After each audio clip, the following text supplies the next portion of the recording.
At a crucial time, peace talks have been happening to establish truce in the country. Peace talks have been on, and this is where the differing priorities will come into play. Taliban is engaging in peace talks with the US, but the situation on the ground hasn't changed in Afghanistan. Russia, too, has attempted to broker peace in Afghanistan. Moscow has even hosted a meeting in this regard.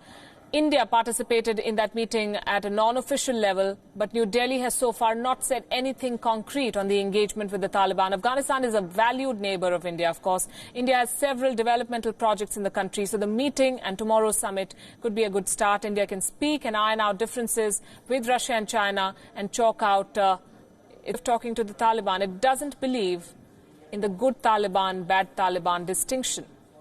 India also India's official position to support the Afghan government-led peace process, while talks with the Taliban so far have sidestepped the Ashraf Ghani regime completely.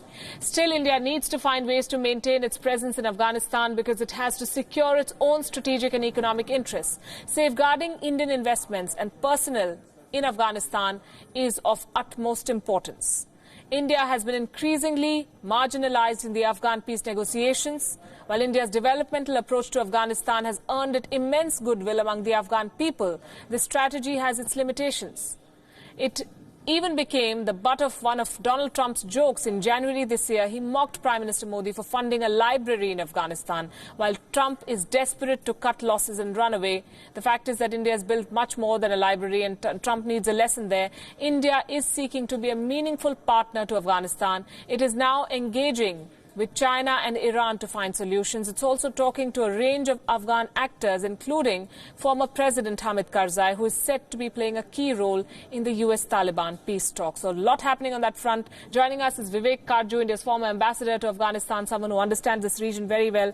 Ambassador Karju, the bilateral meeting between Prime Minister Modi and the Afghan president slated later, but the Indian engagement, as we described in our story just now, is at a crossroads. With the Taliban being engaged both by Russia and the US, where does India stand in the equation? Well, a couple of things. First of all, India's constituency for assistance to Afghanistan is not the Americans, leave alone the American president. It is the people of Afghanistan, and as your report correctly mentioned, India's assistance program is perhaps the most popular program with the people of Afghanistan, and that's a matter of satisfaction. Two, you are right, Afghanistan is in a very difficult situation in every way possible. Politically, Kabul is fraying, the political consensus isn't there as it heads towards elections in September. The talks with the Taliban have between the Americans and the Taliban, the peace talks have reached a kind of a stalemate.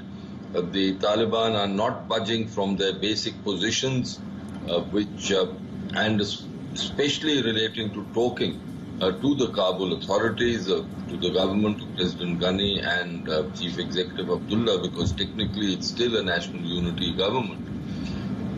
But what these talks have certainly achieved for the Taliban is international recognition.